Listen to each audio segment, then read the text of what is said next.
Hi, my name is Bryanna McConnell, and I will be discussing my experience at the SCAT Museum, specifically the ICU exhibit.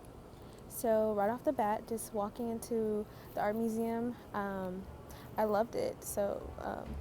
Art for me is just an escape and it's a way of life. I don't know where I'd be without it.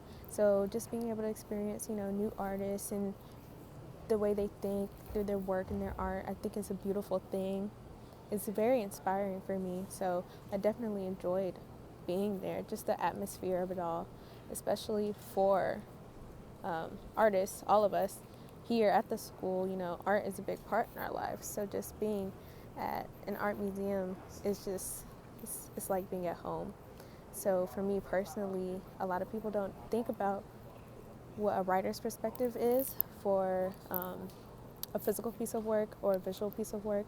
So I like to express that thought that it's a big connection in between the two. For me, as a script writer, I have to make sure my work in my head translates well to a physical piece in a film or a TV show. So it's definitely something to think about. For me personally, I like to make up background stories and personify what I see. So it could be a painting or a sculpture of an object or just a non-objective sculpture that I like to just give a background. It's easier for me to process and think and just take in and appreciate. One thing that I would change about the ICU exhibit is just the spacing in between the pieces. It felt very claustrophobic almost, and I would have liked to seen it just spaced out so I could take in each piece separately and be able to come up with my own, idea of it as a whole.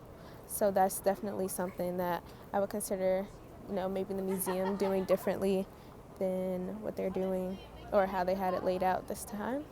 But other than that, I would say I had a great time at the museum. I would definitely go back again just so I can take in the art again and just appreciate it, So you never know what you might come up with.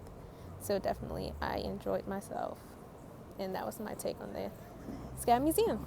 So thank you.